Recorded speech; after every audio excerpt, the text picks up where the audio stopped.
It's time for Tycoons of Small Biz, spotlighting the true backbone of the American economy, the true tycoons of business in America, the owners, founders, and CEOs of small businesses.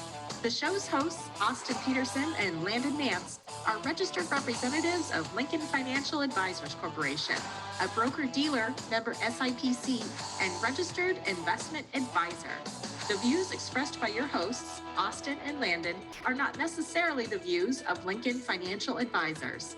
Backbone Planning Partners is a marketing name for registered representatives of Lincoln Financial Advisors. Now let's lean in as Austin and Landon connect with this week's Tycoons. Good afternoon, Tycoons, and welcome to today's episode of Tycoons of Small Biz. I am your host here, as always, Austin Peterson. Throwing you a bit of a curveball today. I'm coming to you live from Landon's office in Las Vegas, Nevada, and Landon's not even on the show. So we're throwing a bit of a curveball, but we're excited to have on the show today Dan Beck, co-founder and CEO of 401 Go. Before we jump in and talk to Dan and have Dan tell us his entire life story, I'm just going to take a quick second and explain what we do here at Tycoons of Small Biz. So if this is the first time that you're listening to our podcast, we are a small business radio program or podcast by small business owners for small business owners. And really the reason we do this is that Landon and I truly believe that the small business owner is the backbone of the American economy. And we feel it's important that we give them an opportunity to tell their story and highlight them as best we can. Landon and I are both small business owners, but we're also members of families that are multi-generational small business owners. And we truly believe in the small business owner and their community. So with that, we started this program in May of 2020. We're coming up on our 100th episode, and we're excited to have a true tycoon on the program today. Dan Beck, like I said, co-founder and CEO of 401 Go. Dan, welcome to the program. Thank you. I'm glad to be here, and I hope that the 401k talk didn't scare Landon away. So I know that might bore a lot of people, but you guys you're financial advisors, so you're used to this stuff, right? Yeah, exactly. We're definitely investment professionals, and if any of the guests that we've had on the show, like I said, we're coming up on our 100th episode. If any of them understand all of the disclosures that are read before we start the program, it's you. Yes. Yeah. Unfortunately, I don't have to add one. I'm not licensed with any, securities licenses. So, but it probably is best if you know me to not take financial advice from me. So I'm a little, maybe a little bit much of a risk taker. I think that's why I make a good entrepreneur in many ways. Oh yeah, no, absolutely. It definitely takes that to be an entrepreneur, and I know that you've got a partner, and maybe he's the one who kind of keeps you grounded and puts the processes in place, et cetera. So we'll definitely open that up and explore that as we jump through the program. But before we kind of get into the nuts and bolts of 401 Go and what it is that you guys do, we typically have our guests tell us a little bit about themselves personally. So tell us, where you grew up, what you studied in school. Do you have a family? Do you have any kids? Tell us what you'd like us to know about you personally. Yeah, let's start with the family, because I think that's, for me, probably my biggest pride and joy. I've got 5 kids. So that is an endeavor. Each one is an endeavor in and of itself. Anybody that's a parent, I'm sure, can agree. And a very beautiful, loving, supportive wife that has enabled me to pursue my dream every few years when it changes. So that's I think that's kind of where I am today. I grew up in Utah. I'm still here in Utah. I love it. I love the outdoors. I love it's very family friendly. It's a great environment.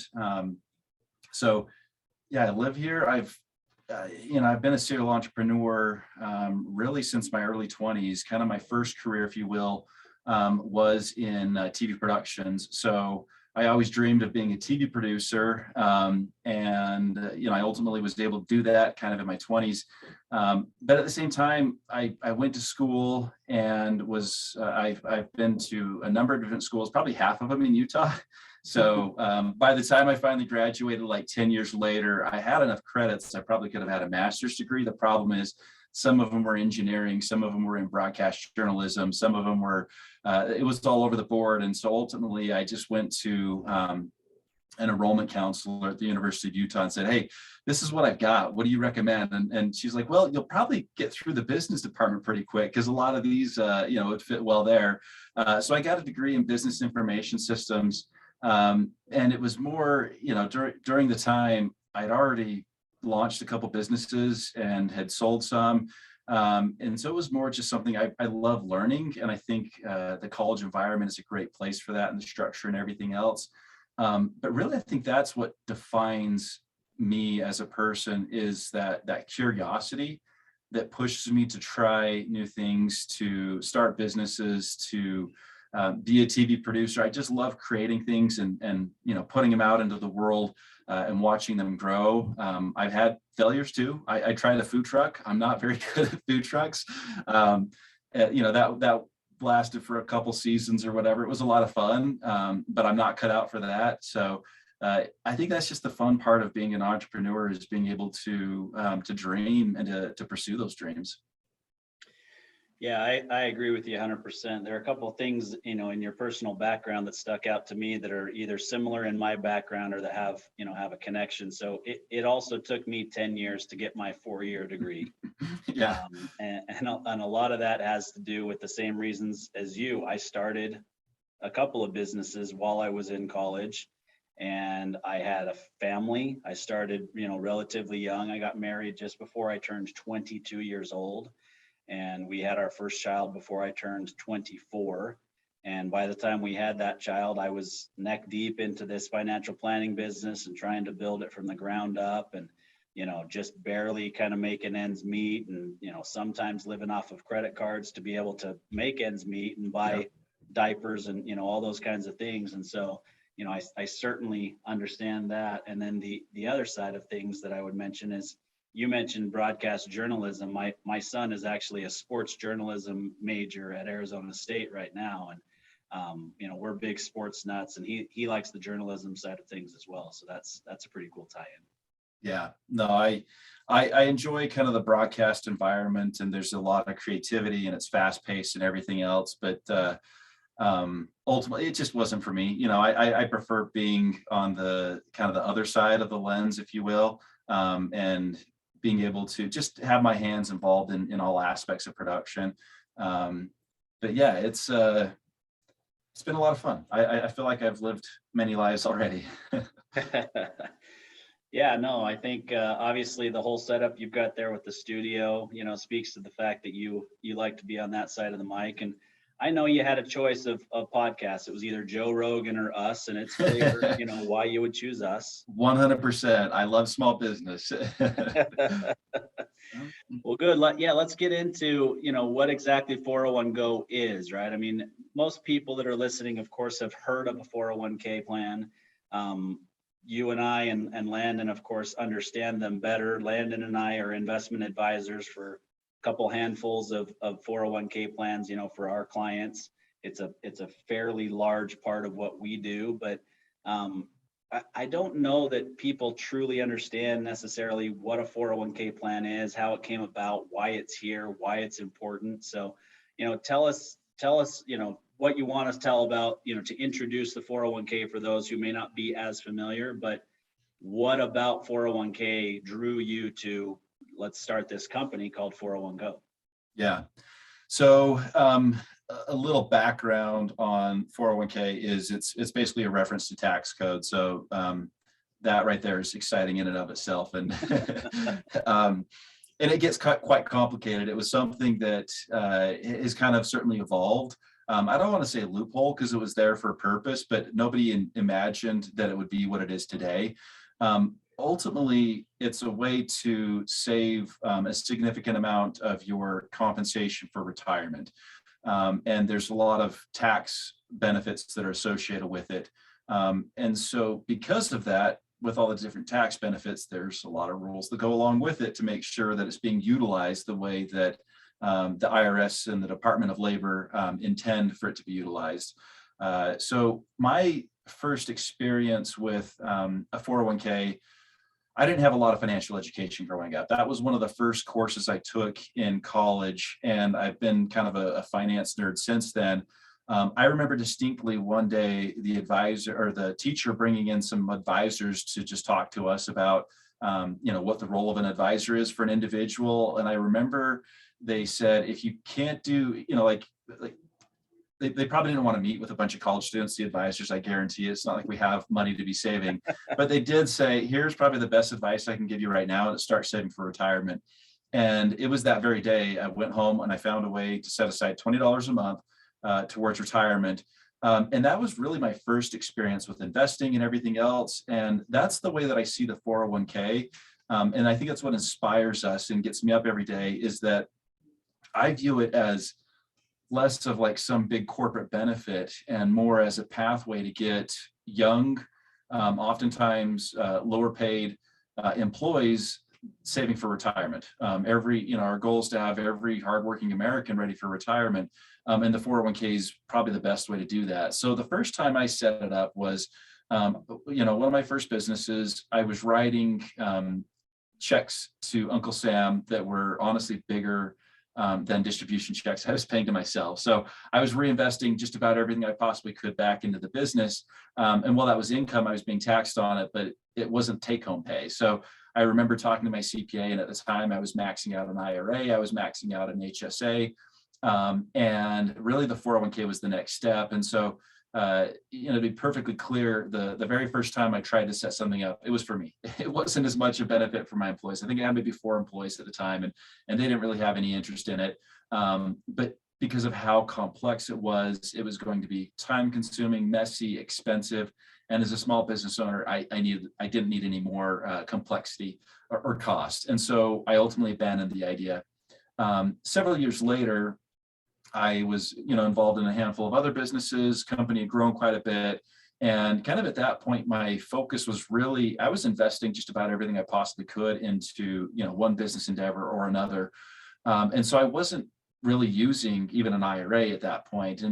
But I still wanted to set up something for my team, just knowing that really the success that I enjoy is dependent on them and kind of that environment and having a positive culture. So the second time I tried to set it up, it was truly for the benefit of everyone within the organization. And I kind of found the same thing. It was still just as messy, still complicated, and still expensive. And so I abandoned it a second time, about 2 weeks into the process, and just determined, okay, well, I guess the only way I'm going to be able to offer that benefit is if I have an HR person. And a few years after that, I'd sold a few businesses, and my brother, who is also a business partner, he's the grounded one. I'm the one with my head in the clouds. He's the one that keeps me grounded and makes sure things happen. We were kind of discussing our options and really decided to focus on 401ks and making them accessible for small businesses. About half of working Americans don't have access to a retirement plan. And that's oftentimes because they are working for a small business. And so we knew that if we wanted to kind of leverage the power of what a 401k could do in terms of inspiring somebody to get started on that road to retirement, the 401k was the best way to do it. And in order to do that, we had to close the accessibility gap for small businesses.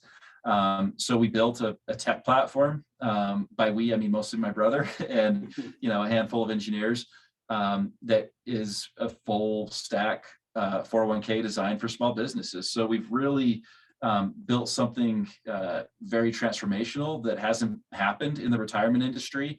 And now we're in growth mode. This is the first time I've been involved in a company that's venture backed, and we've gone the VC route, and that's how I got here today.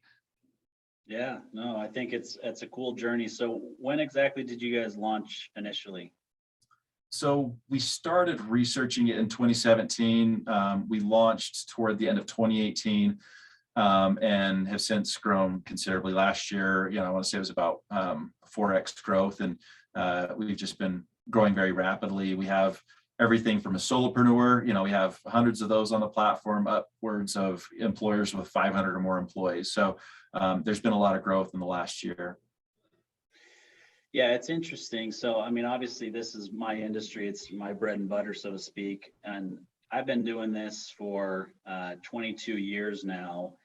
And, I think one of the biggest frustrations that guys like me have, and I'm even on, I would say, the older end of everybody that wants things to be more technology based than they have been in the past, right? But it drives me nuts because the financial industry as a whole. So it could be 401ks, it can be investment platforms, it can be life insurance, disability insurance, all that. The technology is pretty far behind a lot of the other stuff that's out there, right? And it's, if it's frustrating for a guy like me, then Landon is about 7 years younger than me, and so it's got to be even more frustrating for him and guys that are in our industry younger than that. But on the business owner side, they just want something easy and able to be set up. You talked about it a couple of different times. You abandoned it yourself 2 different times in different companies that you owned and operated because it was too complex to set up and administer going forward. So let's talk specifically about some of the things that your guys' platform does to make certain things easier than the paper way, so to speak, or the classic way of doing things. Yeah. So first and foremost, it's automation. And when we spent about a year researching it, we looked at all the existing solutions. And so, when we're out having conversations with other, record keepers, 401k providers, I'd say a good 90% of them are operating off of, 100% of them are operating off of some legacy system. Reliance is probably the biggest, and everybody's using that for something. And so the challenge is we're going to be limited by that platform that we're sitting on top of. And we can make, some of those user interactions digital, but if the back end administrative side of things can't be automated, then we can't reach the cost savings that we needed for a small business. So just to kind of explain that in context, it takes about 8 weeks for a small to medium-sized business to set up a 401k. And the reason why is because they're working with several different service providers and navigating the complexity of that, all the contracts, the fee schedules, everything else. It can get messy. And to compare that, you can set up something on 401go in as little as 10 minutes. And it's fully automated. So the document creation, everything, it uses e-signatures, and that's the start. And throughout the ongoing administration, the user experience, rolling funds into the platform, every aspect of it is fully digital. I was shocked this summer. I went to kind of a conference on like a fintech conference.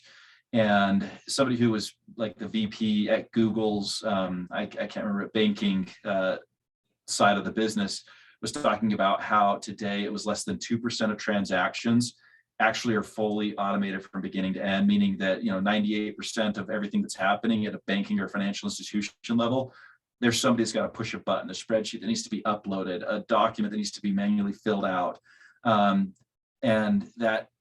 Those are the things that add cost. They also add compliance issues because when we're filling out paper forms, when there's a lot of manual data entry and everything else, then there's a higher chance that there's going to be a problem. Somebody, fat fingers a keystroke or transposes some numbers, and suddenly everything's out of whack, and it's going to take 8 hours to get that fixed.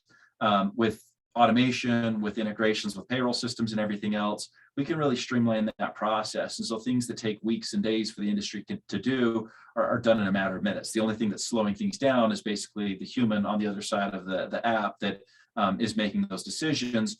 And it's our job to help make sure they're informed decisions. And that's where, you bring up another, I think, very critical part of our vision and belief. And it's that technology can only do so much.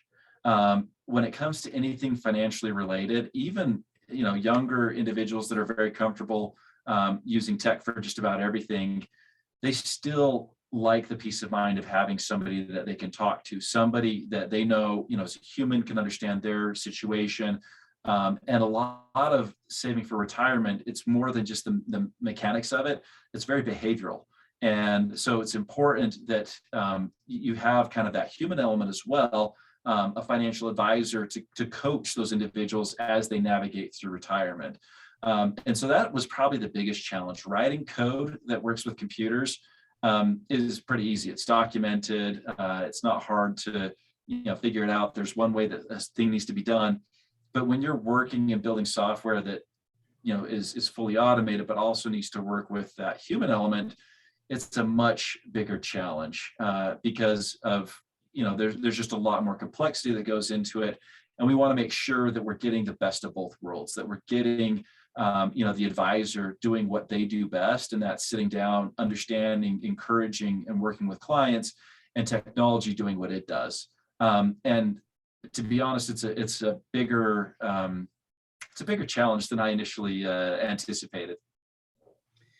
Yeah, there's a lot to it. Like you said, the technology piece, for me as a user on the investment advisor side, or as a participant, right? Because we've all been participants over the years, or most of us have. You're looking for an experience that's easy, but the behavioral side that you mentioned is crucial. There's groups out there that'll tell you that, we'll help you put together a portfolio and all that kind of thing, and you don't need an advisor to do that. And for some people, maybe that's true if they'll do enough research. But where investors get, individual investors in their 401k and elsewhere, where they get in trouble is they get emotional about certain things, right? The market's gone down pretty significantly over the last couple of weeks. And what happens is an individual investor that doesn't have advice from somebody who's viewing it logically or mathematically rather than emotionally watching the balance of their own 401k going down, they tend to make an emotional decision, get scared, and pull out of the market. And then they wait until the market has rebounded significantly to go back in. Mm-hmm. So they lose that upside, potential. Vanguard, one of the quote unquote do-it-yourselfers, they have advisors on staff as well, but they're one of the do-it-yourself groups out there.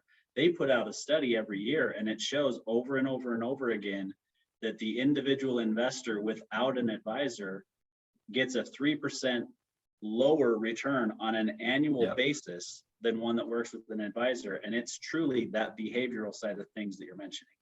Yeah, and we see that in and I think this is one thing that's exciting about what we're building is you have an idea from the very beginning of, we need to build a platform, we need to make it be high tech as well as high touch, but then after 2-3 years of running it, we can actually see user data that supports those initial ideas. And what we find is that on plans on our platform that have an advisor involved, we're seeing a 12 to 15%, depending on kind of what metrics you're looking at, higher participation rate. And so to us, that means that we're increasing the effectiveness of everybody that's saving for retirement, the effectiveness of that 401k by having that human element. So 100%, it's critical, and it's peace of mind, coaching, stay the course. These are all reasons that an advisor needs to be involved. And if you free the advisor up from kind of the administrative minutia, well, guess what? They have more time to be working with participants and helping them prepare for retirement. Yeah. From my side, I think that's the key, right? If I have to spend less time handling the administrative side of things because I'm filling out actual paperwork, or paperwork's being filled out, but then I'm having to email it or get it to my assistant who then sends it to, it takes more time versus I can do an education meeting with the participants and talk about whatever, some of the things that you just talked about, the importance of participating, putting more in, starting early, not being emotional about your investment decisions, not watching it every single day, but realizing that this is money that you shouldn't even be touching until you're at least 59 and a half. And so this is a long-term investment. It's just the biggest key is really start early. Yes. That's huge. I remember when I first got into this business, I would carry a little card around with me, and it would show two different scenarios. One that was fully funding an IRA at the time. So when I started, the max you could put into an IRA was $2,000 a year. Right now it's $6,000, or $6,500. So but I would show one person that would do $2,000 a year from the time that they were 18 to 30. And then they stopped. They got married, started having kids, whatever, couldn't afford to do it any longer, versus somebody that waited until they were 30, put the same $2,000 a year in, but they funded it for 35 years, from age 30 to 65 when they retired. Mm-hmm. And the one that went from 18 to 30 for 12 years and stopped had more money at retirement. Yep.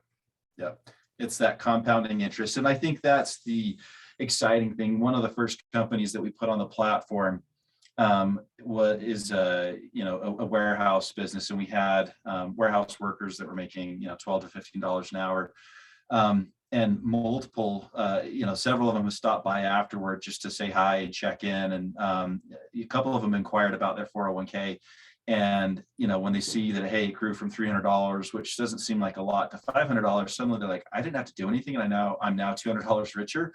Like that, it was a light bulb moment. And some of these I still see from time to time, and it's been interesting to see that they've really taken beyond just the 401k and interest into finance. They're investing, they're trying to learn about markets. They know the difference between active and passive, and ETF versus traditional mutual funds. And this is all because of just that little simple, very real lesson that came from seeing compounding interest at a personal level. So I think that's the power of what we have, and that's why our vision is far broader than just 401k, because it's not enough to get somebody saving, but how do we continue that, especially with employee turnover as high as it is. It balances voluntary turnover between 25 to 30% on an annual basis. So if someone's going to stick around for 3, maybe 4 years and then change employers, there's a really good chance that their new employer won't have a 401k.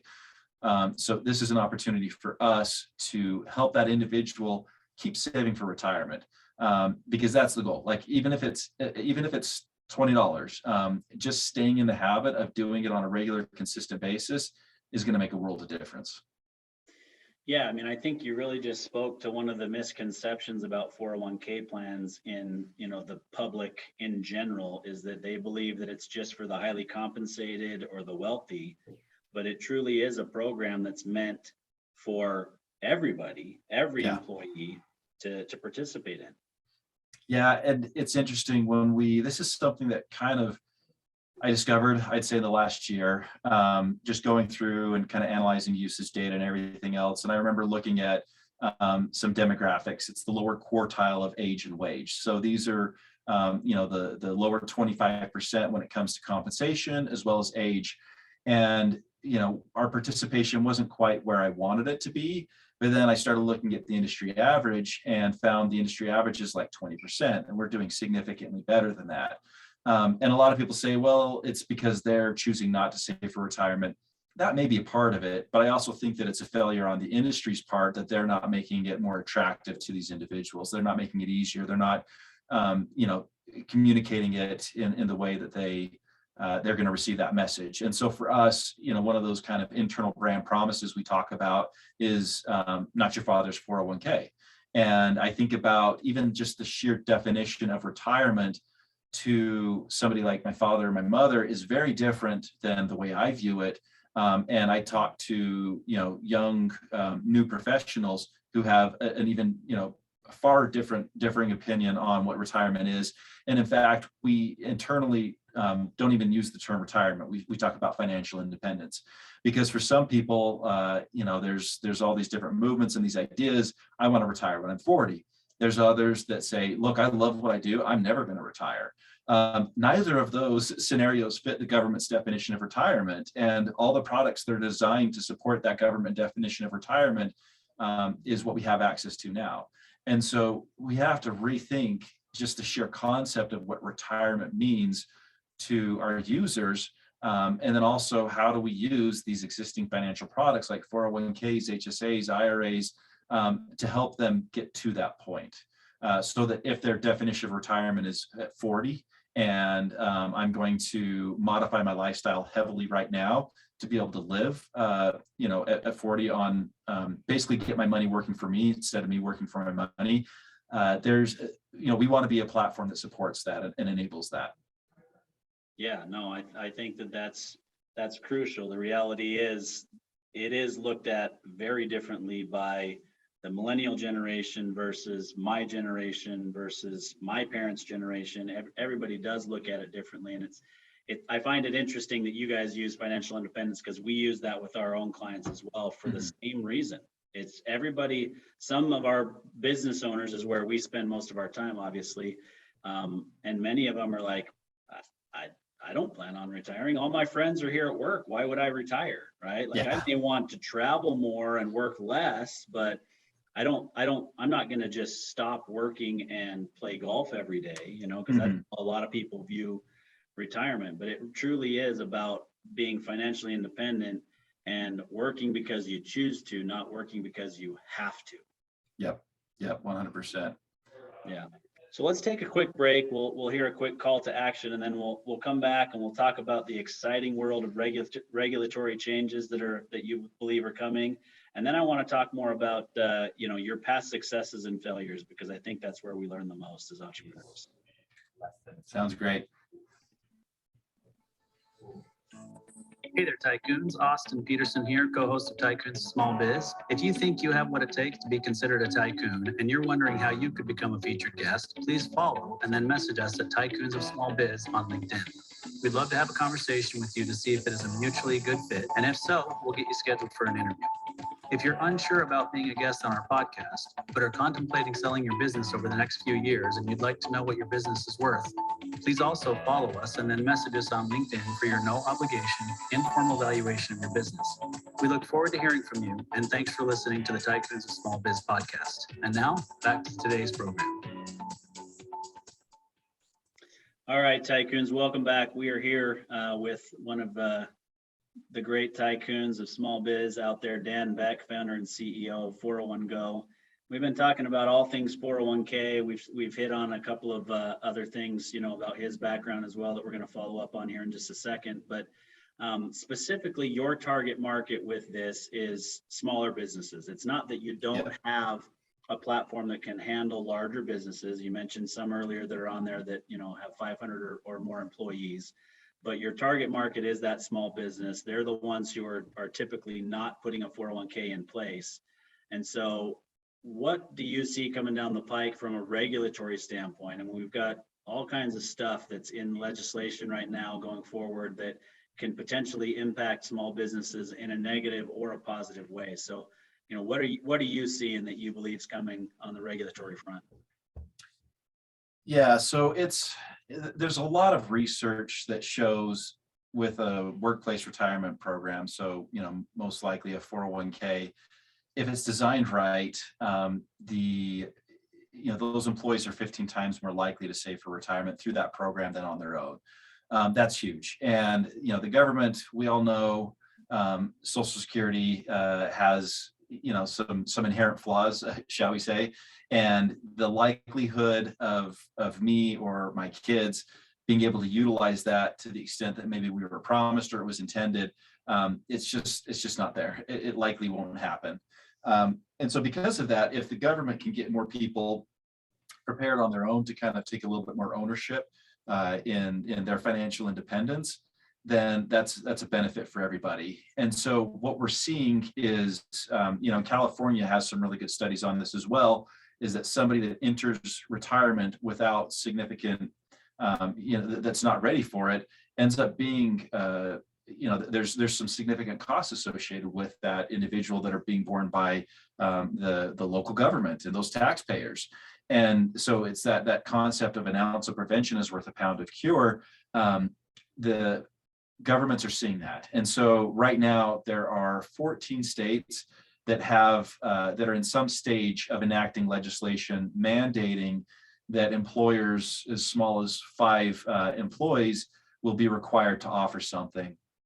To give you some perspective on how quickly that's been changing, I want to say it was about 2 years ago, it was maybe only 7, and so 7 to 10. So it's been increasing quite rapidly. There's been discussions at the federal level of making this a federal mandate. So let's talk about California. What they have there is Cal Savers, and these are all essentially kind of within the industry, they call them secure choice programs.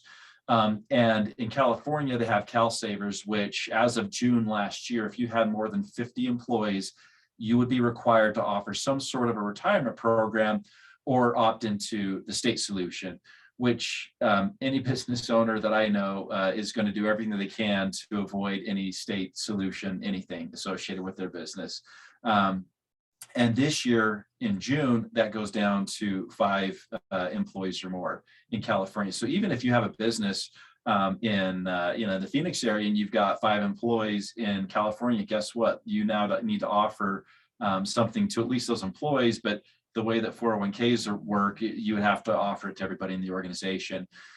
So what we're seeing is there's a lot of regulatory shift in the way that retirement program, very similar to what we saw with the Affordable Care Act, where the idea is, hey, small businesses aren't offering these benefits you find in larger organizations. How do we get them to do that? And so CalSavers is kind of their solution. And it's really nothing more than an auto-enrolled IRA. And it's a Roth IRA. And the idea is that basically all your employees are automatically enrolled in it. The employer has to submit payroll records and send money into the state's program. And these employees, by doing nothing, will be saving for retirement. I think it's good. Me personally, I'm not a fan. Like I'm a big free market person. And I think that there's free market ways of kind of accomplishing the same thing. And to California's credit, and I think even Oregon did the same thing, they tried going that route first. They said, okay, let's set up a marketplace for these small businesses to go find these solutions. The problem is the industry couldn't respond to that proposition. They're like, well, we don't really care about those businesses, unfortunately. We don't have a solution. There's nothing we can sell you. And so California had to step in and do something, and that's CalSavers. So it's difficult because of like personal views and everything else. But there are benefits to these programs, and they are having a positive effect. And for us, we're benefiting from it because it's generating greater awareness in these states as well as states that are outside of it, because the NFIB and a lot of these other small business organizations are talking about these more. And so more people are going, okay, when's my state going to be next? And how can I make sure I'm prepared for this? Yeah, there's no doubt about it. I mean, you hit the nail on the head. The reality is these states and the federal government are seeing the negative consequences of people not saving for their own retirement, right? Because 401ks came about when 401ks came about, most employees at the time had a pension, right? That was being provided to them, and so they were either contributing to it or not. It was being contributed to, for them by the employer.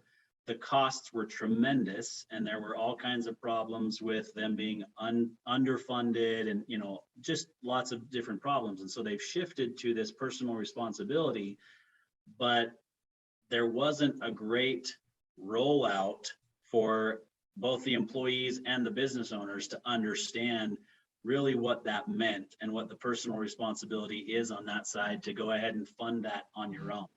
Right? Because the Social Security system is just like a pension, but the reality is it wasn't meant to fund anybody's retirement. It was set up to be what they call longevity insurance for people who lived too long, to be able to help them to have money at that point because they lived longer than they were expected to. Well, back then that was 65 years old. Today, it's 88 years old, 78 years old. It's a completely different story. And so, they've got some stuff that they've got to solve on the Social Security front. And, trying to get something solved through the federal government is never easy.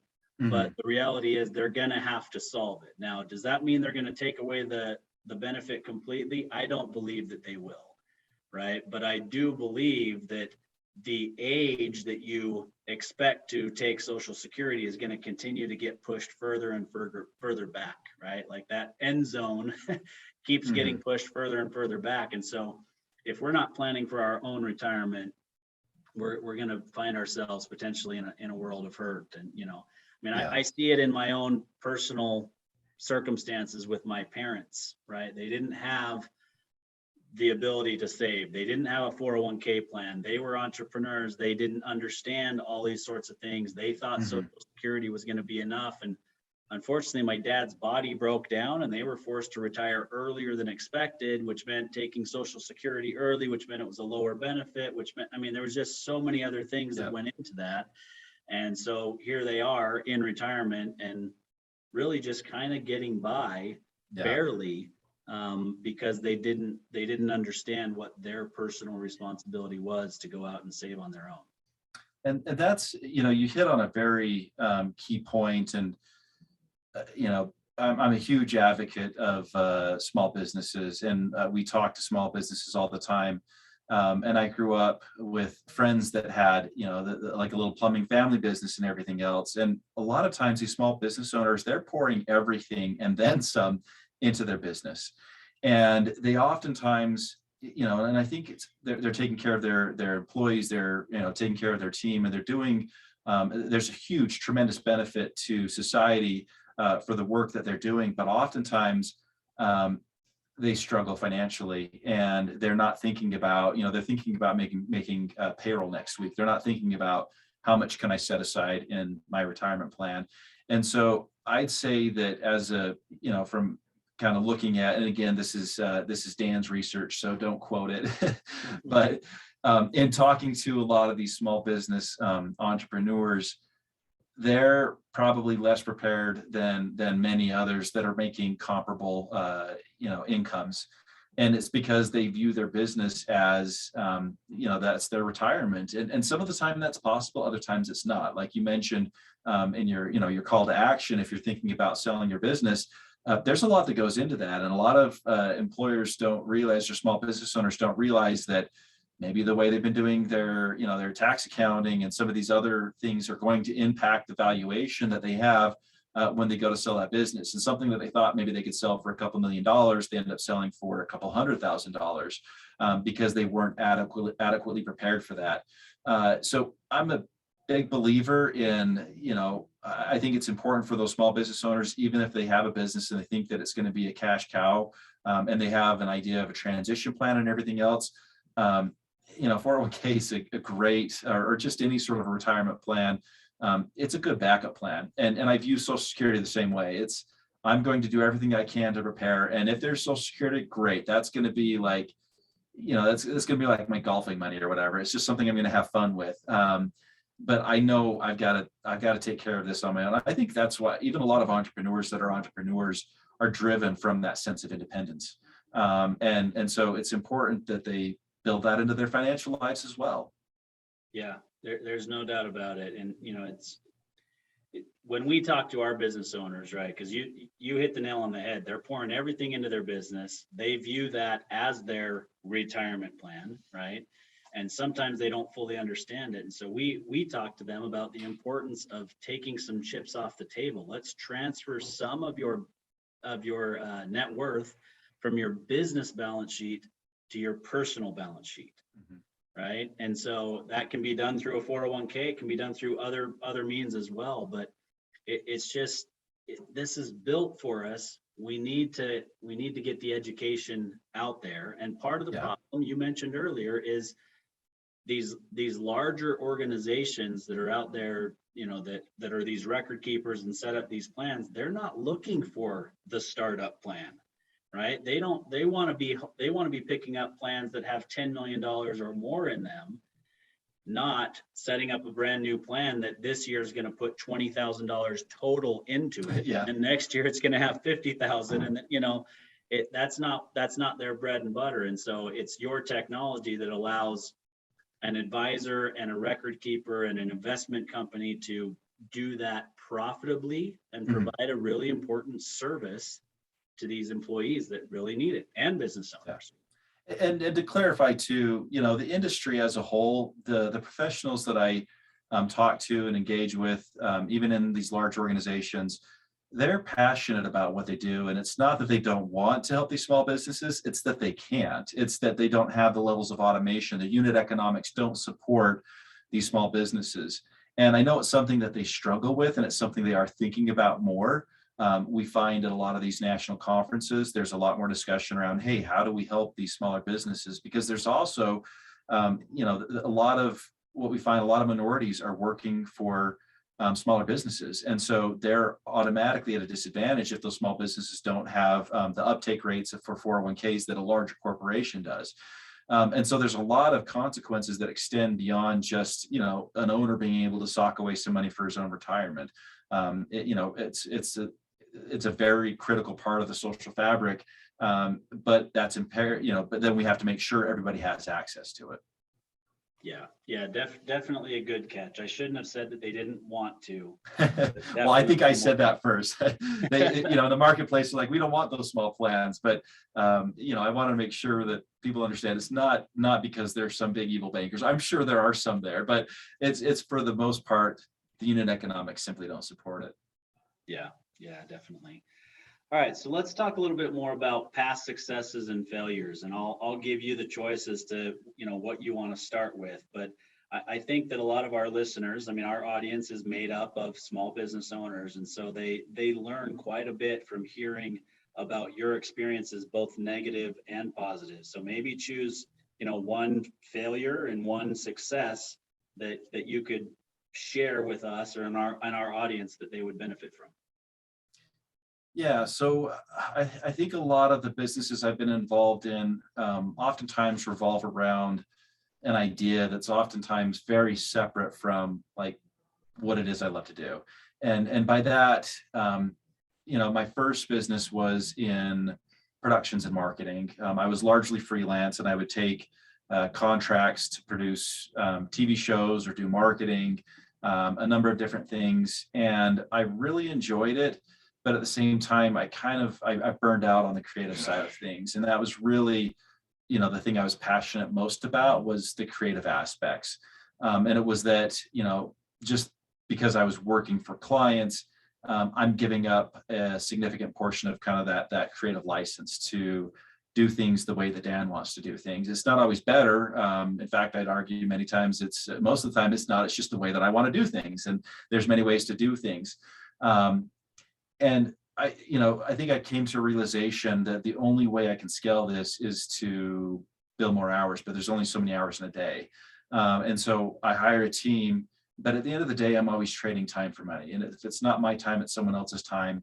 And it's not easily scalable. I enjoyed it, but I think the thing that ultimately caused me to kind of walk away from, that endeavor in life was really in 2008, when we had kind of the financial crisis, and it affected builders significantly. And at the time, I was producing a TV show where the clients were, most of them that paid for the show were builders and building related, products and large suppliers and distribution sponsors. And so when I walked away from that, not only had I been going without 6 months of income trying to make that show work for the client, but on top of that, I'd incurred some credit card debt, and so I was in a really, really bad spot.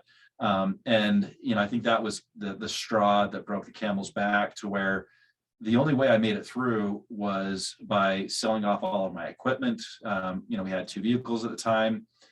We sold the one that would fetch the most and kept this little kind of inexpensive car. And we were living off of savings and food that we had set aside, and a number of other things. And again, it's just, I think more than anything, it's a testament to my wife and the fact that she persevered through that. She didn't question me for 1 minute. But it was a really challenging time for me, because as a father, an entrepreneur and everything else, in many ways I felt like a failure, because my job was to support them. And here we are on the verge of bankruptcy. And I felt like at that point, too much of it was outside of my control. I'm sure there are things that I could have done differently to make sure that I wasn't in that situation. But at the same time, I wouldn't trade that experience for anything, because I feel it was a very pivotal moment for me in the way I approached risk and the way I thought about business and economics personally going forward, was based off of that experience. It was extremely challenging for a couple of years. I was working days, nights, weekends. I remember, I was that one, year in particular, I think I was gone. I want to say it was like 40 weekends out of that entire year. So I barely saw my family for a good 2 years, as I kind of had to pivot And at that point, I moved more into the product space because I thought, hey, and for me, the light bulb moment was, when I was doing the video production things, I always had a couple side hustles. And one of those was selling these these mouse pads that I designed on eBay. What I did as a creative, I knew it was important to know all the keyboard shortcuts to the different programs that I use. So I put that on a mouse pad and sold those. And I also would do I thought exploded view diagrams. So like engineering documents are really cool. Just, I'm kind of a nerd that way. So I put those on there, and I did some firearms, and, some customers came back and said, hey, this is really cool, but it's not big enough for me to clean my gun on. And that was kind of the birth of, my first, real product business was a company called TechMat. And it was essentially a large, mouse pad, if you will, that showed you how to disassemble and reassemble your firearms so you could be safe, and it was done properly and it wasn't a big chore. And to be honest, at the time, I didn't even own a single gun. So it wasn't like I had, it was a deep passion for me. It is something that, I do enjoy that industry. I think there's a lot of really great people in the industry, the firearms and the shooting sports industry. So I really enjoyed my time there, but that was kind of my first product business. I sold that a couple of years ago, had a decent exit. And, that I would say is probably the biggest success. And I learned a lot from that. That led me to launch several other brands where, this TechMat was largely wholesale. So 90% of my revenue was selling to big box retailers, Cabela's, Bass Pro, those types of outfits. And a small amount was being sold direct retail. And I like this idea of direct commerce because I saw that as a very effective way of delivering value at a much lower cost. And so I launched a couple direct to consumer brands where, we kind of cut out all the middlemen in an effort to build a better product at a better price. So those were, and the way that I approached business, I think from that experience in 2008, was I would always try to analyze. And the reason I like products is even if I made I designed a product poorly, or I estimated the market wrong and ended up with a product that was kind of a dud, I still had something. And, I knew that, hey, I bought it for this price. I could probably liquidate it for that price, or maybe, 70 cents on the dollar. So there's a way of mitigating the downside. And the way that I approached future businesses was, how do I mitigate my exposure to risk while maximizing the possible return? So the biggest idea that I can approach while still making sure that if it goes south, I'm not going to be exposed to as much risk or as much fallout as what the opportunity itself poses. And products are a great way to do that, just because you don't have to take a big risk. So I'd say those are, the biggest experiences that I learned. The food truck, it was a failure just because it was a crazy idea. We hired somebody that was a really good friend, very passionate about food, always wanted to do a food truck, but had no business experience. And my brother and I were way too busy to get involved in it. And so, I kind of learned some lessons there about management and hiring and everything else. But apart from that, a lot of the failures I've had have not been kind of at the large, business operational level. It's been product failures. It's been, marketing failures and other things that have maybe made it so I didn't have quite the financial gain that I would have had I not made those mistakes. Yeah. Yeah, I mean, I think we all make mistakes along the way, and sometimes they end up being big mistakes, and sometimes they end up being little mistakes that we can recover from. But probably the most important thing that you said there that at least resonated with me, I don't know that everybody else would hear it the same way that I did, but having a supportive somebody, right? So spouse, significant other, whoever it is in your life that is supportive as an entrepreneur, especially if you're taking some big risks and, making some big bets on certain things, is crucial, right? Yeah. Because she's going to deal with the consequences whether or not she wants to, and she's got to be okay with that. And, I can speak to the same thing on my side of things. I've been doing what I do here on the financial planning side for 22 years now, but I've almost always had some sort of a side business in addition to the financial planning business. And one of them was real estate related in 2000. Well, two of them really were real estate related in 2008. When that market crashed, it was significant, and it was major losses and put us in a pretty tough spot.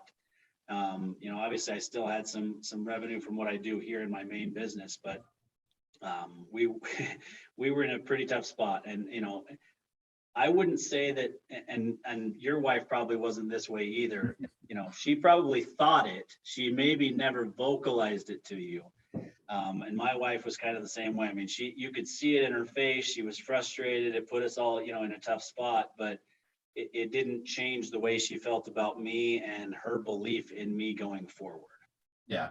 And I think more than anything, it's not necessarily it's the questions or it's the belief. Like, when a lot of the time you're facing these big challenges, you've got an idea and you're trying to sell it to somebody and you're getting rejected over and over and over again. When you can come home at night and there's somebody that believes in you no matter what, like that's invaluable. It really is. And, you got to find who that is. If it's, a really good friend, a business partner, your spouse, that like, I know that a very significant, a lot of the reason I've been able to get to where I have is because of her and because of that belief in me. That when she had every reason to doubt me, she didn't. And I think that is, probably I'd say one of my keys to success. Yeah. Yeah. Well, I can definitely echo that in my own life as well. I just, I had some pretty important mentors in my life that knew both me and my wife before we got married. And it, luckily for me, they told her the same thing or a similar thing. They said, he's one of my favorite people. You're going to be very, grateful to be married to him. And what they told me was, man, you really married up like several stages. So don't screw this up, Yeah.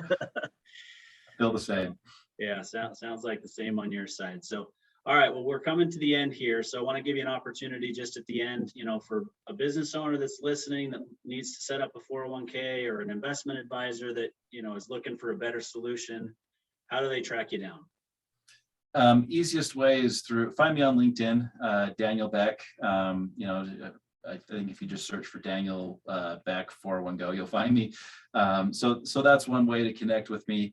But then also my email address is dan@401go.com. And I think one of the best parts of my day is talking to small business owners.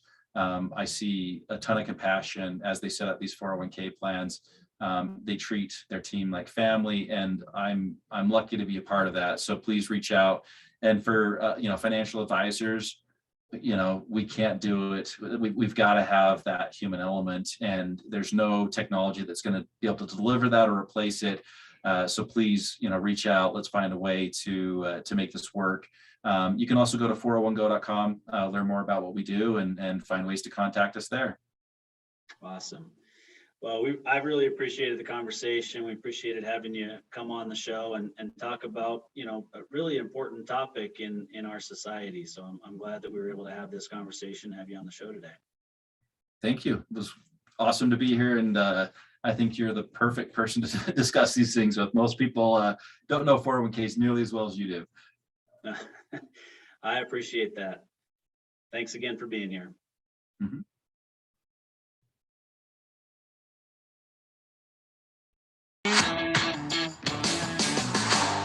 You've been listening to Tycoons of Small Biz, proudly hosted by Austin Peterson and Landon Mance. Austin and Landon are comprehensive financial planning professionals specializing in financial, estate, and succession planning for small business owners. Austin and Landon have offices in Scottsdale, Arizona, and Las Vegas, Nevada, and represent clients in 14 states throughout the country. Join Austin, Landon, and the featured Tycoons live every Tuesday at 1 p.m. right here on Business Radio X and your favorite podcast platform.